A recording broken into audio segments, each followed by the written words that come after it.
Good morning. My name is Richard Wexler, and this is Caring in America, the podcast for caregivers and care recipients. As I always do on every episode, giving you folks a little background of who I am and why I'm doing this. So, about 18 years ago, if you wind the clock back to the summer of '05, I was minding my own business in the software industry when my wife, who I married later in life, and our two young children, who were 11 and 7 at the time, we get 4 phone calls, all four of our parents, and they're all extremely ill. And as you can imagine, that totally changed our lives. And we wound up caring for all four of them for a total of 14 years. So we were completely unprepared. We hope that folks that listen to this podcast aren't going to be in that situation and get prepared.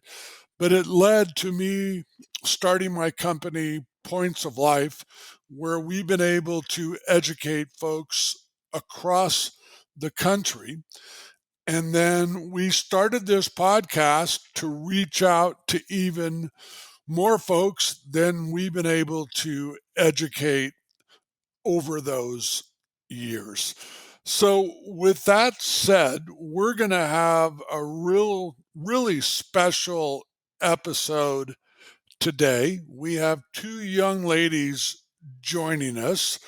I'm about to introduce one, and she will introduce the other young lady. So, I'm going to start with Nancy. Nancy, are you there? Can you say hello? Hello, Richard. Thank you so much for doing all that you do to help people like myself and my mother. No problem. So remind me, where are you guys sitting? What city are you in? Right now, we're in a suburb of Columbus, Ohio, Worthington, Ohio, Okay. where, and Columbus is where the Ohio State University is. And I understand. Never been there, but seen enough football games and understand all the Buckeyes and tough weekend last weekend. But I certainly get it. What's your temperature like this morning?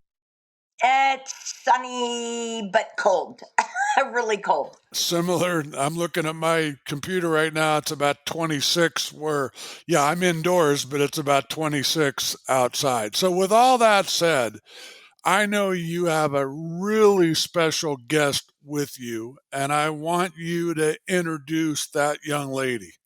I'd like to introduce my mother, June Aline Young, and she is going to be 100 years old June 29th, 24.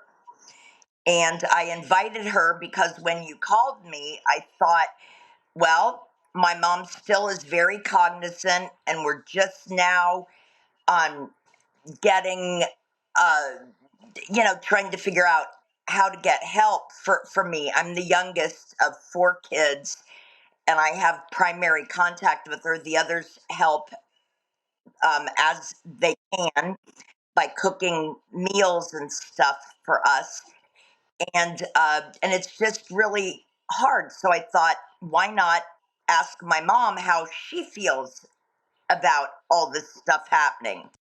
Wow. Are you there, June? Can you say hello? Yes, I can say hello. And I want to tell you, I heard there was snow in Cleveland, Ohio this morning. Wow. I know we're getting towards winter. Obviously, I hope you ladies had a nice Thanksgiving. Yes, thank you. You're very welcome. So inform our audience. Does June still live by herself? Does she live with you? What is the setup? Well, I'll hand that over to my mom. Well, uh, I am alone, and I like it. I do take care of a couple of dogs Wow. when needed. Wow. That's our two Jack.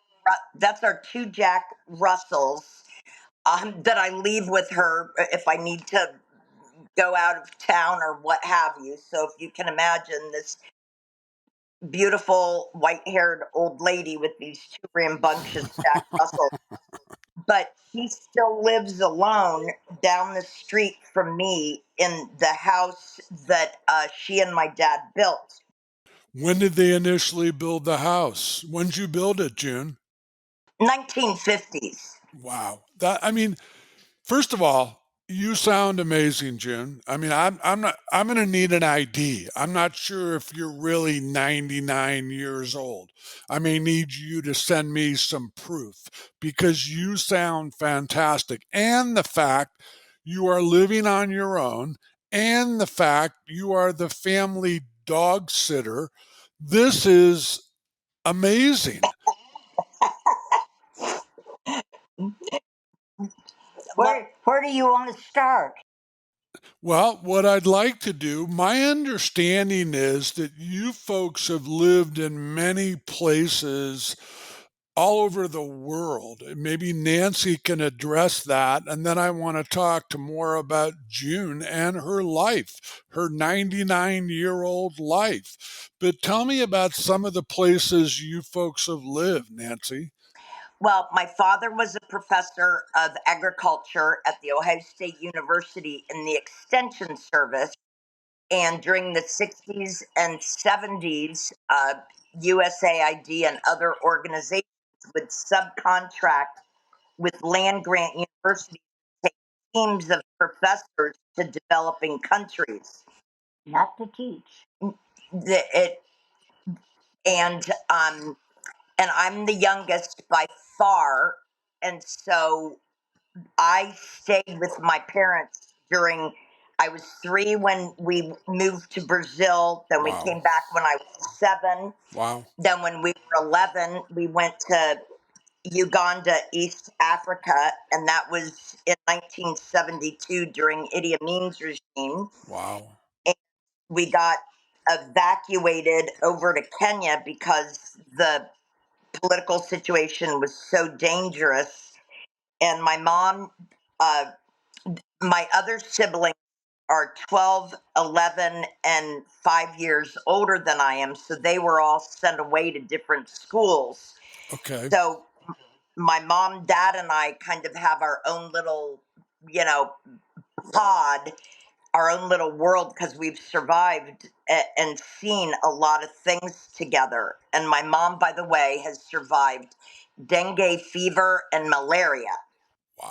Wow. Going back to June, you are amazing. And I have to believe that since 1924, you've seen a lot.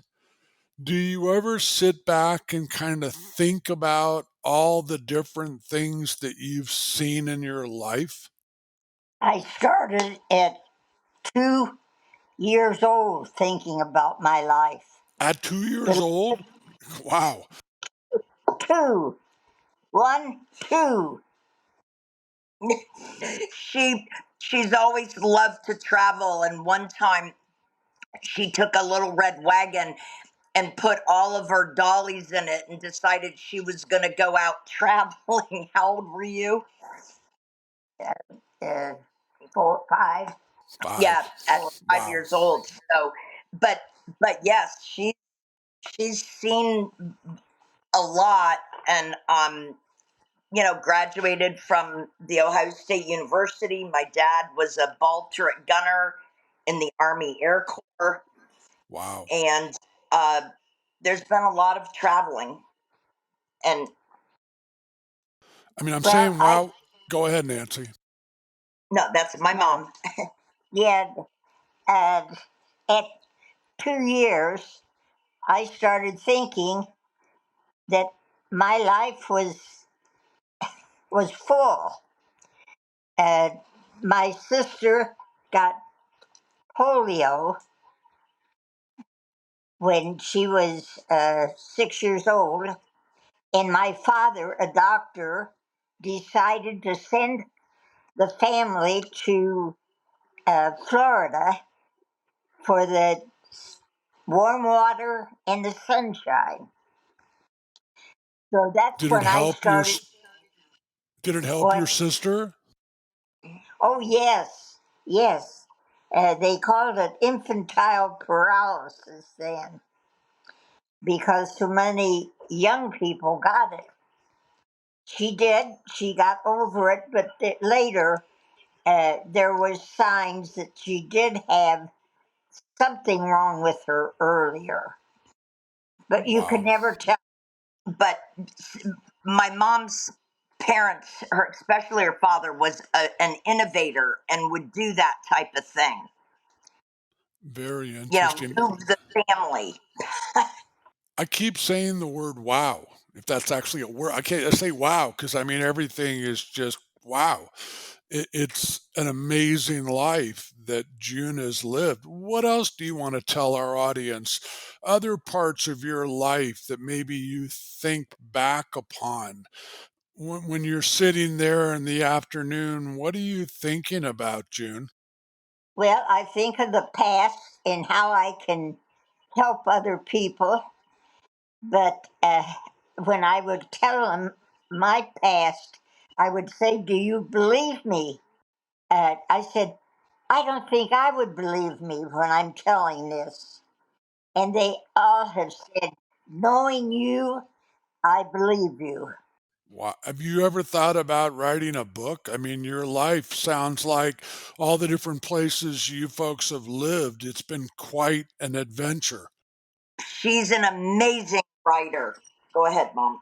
Yes, when we were overseas, we had a lot of friends that wanted to know what we were doing. Now, my husband did not teach; he observed. That was the all of the professors that were taken. They were to observe, never teach. Very interesting.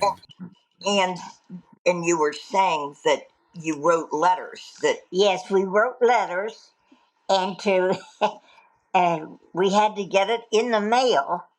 Now I'm talking uh, when we were just 40 years old. I turned 40 the day we entered Brazil, and we decided that we would write one letter and we would send it to at least 5 or 6 different people, telling them to send it on to our other friends. So we had quite a few people for one letter, So if you this is like understand what they the used to, process. no, I do. It's like what they used to call a chain letter or something like that. Is Yes, that correct? yes, yes. And Wow. they none of them wanted to send it on. So a lot of them copied it. And when we came home for good, most of the friends had saved our letters and they sent us the copy. And my husband had it stacked in the dining room on the table because he wanted to write a book. Wow. And I was moving it and I dropped it. Nancy picked it up and she said, "Mother, I'm going to take and copy it." basically we've been trying to look for the letters. Do you still, can you find them or not? We've been looking for them. Okay. Nancy has it. God, she blames everything on me. It's all your fault, Nancy. I mean, we still Exactly. have a typical mother-daughter relationship going on here.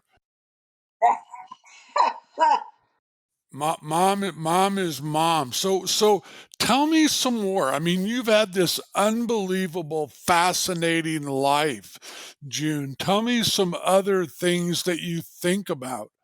Well, mostly my background.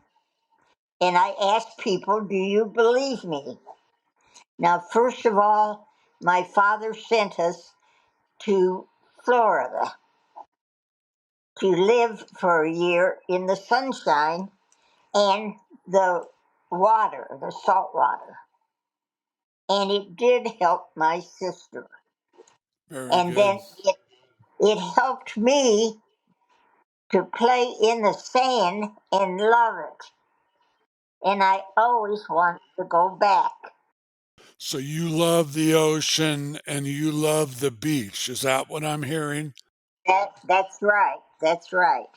And then Wow. we ended up, you know, in East Africa, and we vacationed in Mombasa in the, 1972, 73. Wow. And then later, we lived on Antigua for several years. So her wish came true. But my background, my background from 2 years old was Florida, then back to Dayton, Ohio, where my father flew a little plane and he would point out where the Wright brothers had their bicycle shop. And Amazing. he said Wow. they tried to fly a plane down that hill. Now, my mother had the Wright brothers' sister as a school teacher. Are you She and I, serious?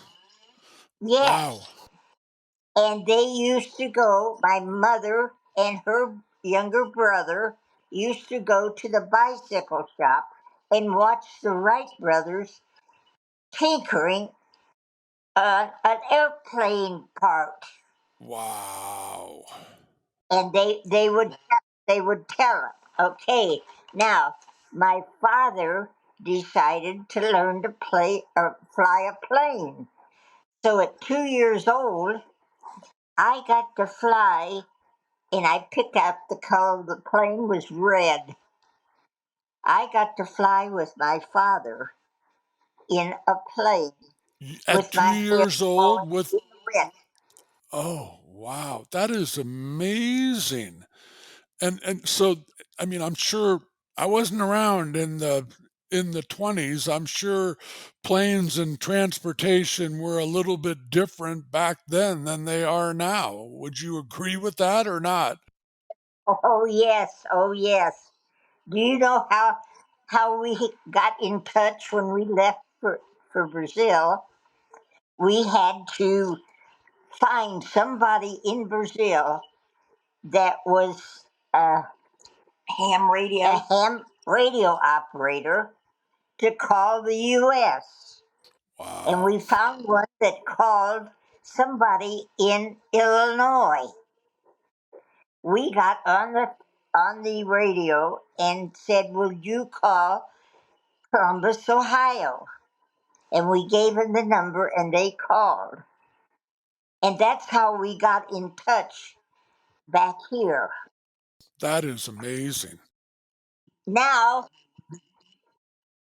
yeah, well, now my son is in Brazil. He's been there since 1974. I can call him and talk to him instantly. Yes. I mean, that is amazing. You've seen such a between airplanes and cars and technology, and you folks are, I believe, you're talking to me. I know through technology right now and computers and all the things that, obviously I'm 70. I'm old enough to remember black and white TV and moving to color TV and so on and so forth. And with the TVs were like a huge box in your living room. Things have certainly changed, but what you've experienced is amazing. And from a technology standpoint, I have to believe that sometimes you sit back in wonderment in how everything has changed since the 20s and 30s. Yes, yes. I met a neighbor when they moved in. We lived in Greene County, Xenia, Ohio, and it's right near, right Field and Patterson Air Force Base. So there were a lot of military that lived around us.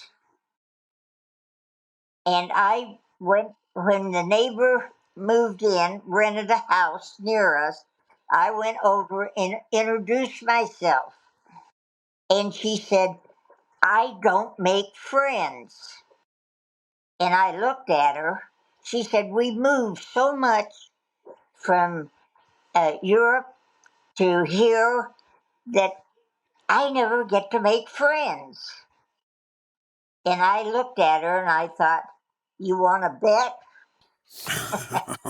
And it ended up, we'll say, well, it ended up, who say who Okay, the it was General Sam Phillips that put us on the moon.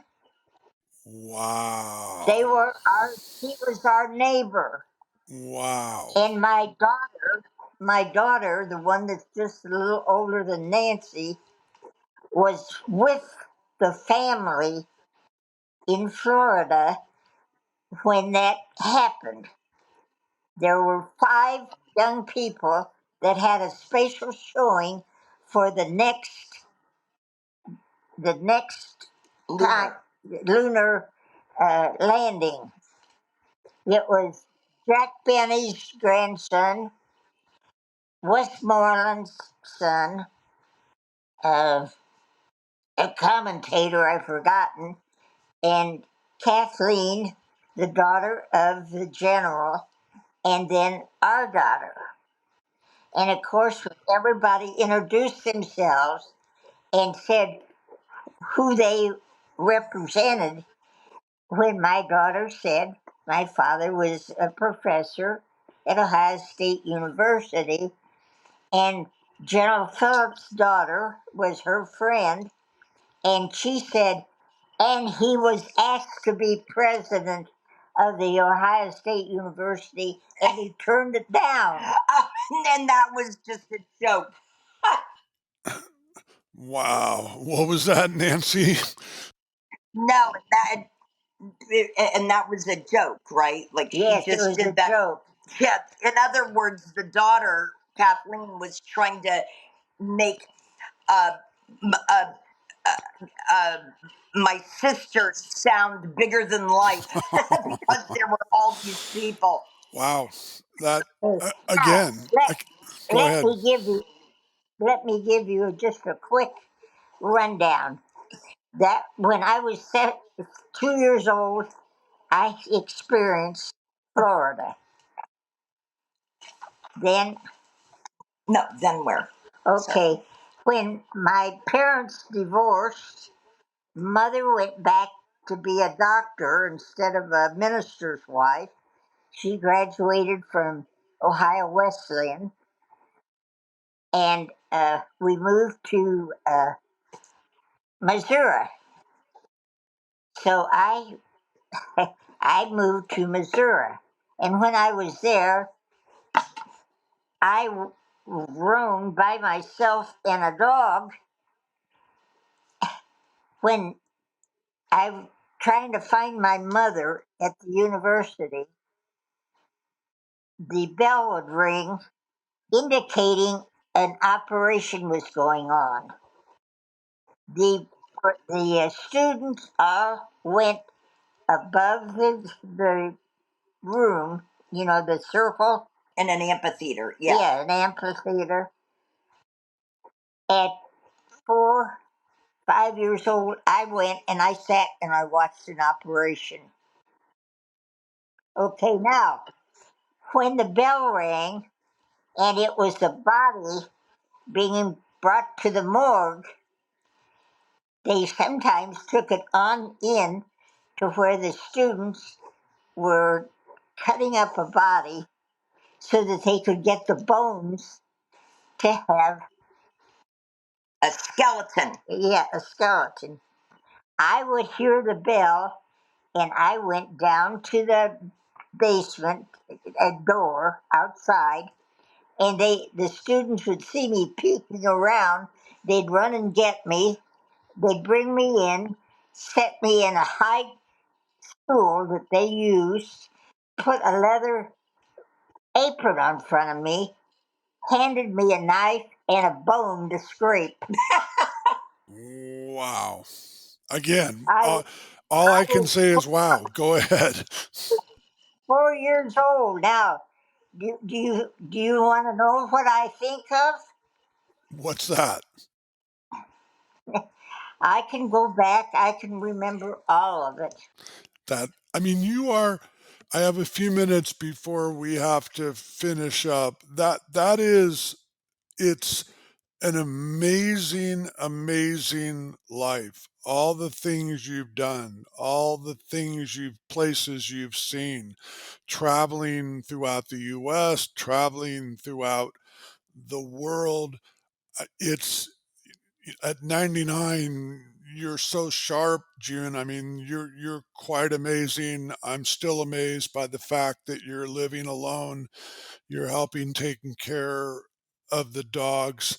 I want to mention your birthday. We may have mentioned it earlier, June 29th.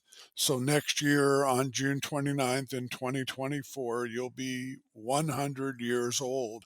I want my audience to know that because, there's a movie that we see every Christmas called A Wonderful Life, and you have lived that wonderful life. As we head towards the end here, is there any advice you can give my audience how you make it in such wonderful shape to 99 years of age? Uh, well, I see mistakes that they're making, but I shut my mouth. Okay. What other advice would you give people? I mean, from a physical standpoint, from a mental standpoint, what have you done? Have you done anything special as the years have gone by to put yourself in the position you're in of being in such wonderful shape mentally and physically at 99 years of age? Well, I would try to have good friends. Uh, you've got to watch. You've got to watch for friends, whether they are a friend or they're trying to get something from you. Well, she had high school reunions all the way up until what The 50s. yeah, uh, No, yes, and I would go uh, to reunions, and most of the reunions, when you got older, they would go with another class, and our class refused to go with any Wow. other class. Wow. They stayed with our class, and my class was the first senior high school students to graduate and go straight to war. Wow. Wow. and I've been with her to those reunions before. It's amazing. I So, yeah, I can and my mom keeps up with every bit of news. I mean, I'm dyslexic, and anyway, I don't read things, but I'll walk in the back door and she'll tell me the weather report. She'll tell me if there's some bug that I should watch out for in the garden, and wow. and what the politics are. And she still has friends from when she was little. Wow. Okay, I am in an advertisement for a meat shop. It's a, a butcher that had his shop down in the center of the city, and he moved it up north and built a area for the building. And so I followed him, and I would go in and buy meat from him. Wow. And now she's on their website as the longest well, I wouldn't say surviving customer, but Yeah, yeah. Look on Blue that's it. Yeah. Blue, what is Blue Creek. Blue Yeah. Creek. Look on Blue Creek, and you'll see me in the advertisement. Okay, is it bluecreek.com, Nancy? Do you know? It's in Plain City, Blue Creek Butcher, I think. Got it. And the other thing is that my mom has been published in her high school newsletter also. Wow. I really have to wrap this up, ladies, but this has been an amazing conversation. Um, you are fantastic, June. I wish you many, many more birthdays, as many as you would like to have. Fantastic mother, Nancy. I'm so glad you guys have been able to do all the things that you've done. I'm glad that my audience can hear a wonderful person, two people like you, Nancy, and your mom at her age. So as I wrap this up, folks, as I always do, if you want to share something like this, if you have a story you'd like to talk about on our podcast, please connect with me. I'm about to give you an email. That email is eldered2023 at gmail.com. And as I get ready to sign off, stay on when we actually end the episode, ladies, and we'll talk offline for a minute or two. But thank you again. A wonderful episode for our audience. I hope you both and your family has a wonderful Christmas. And as I always say when we're about to sign off, until we talk again, folks, have yourself an awesome day.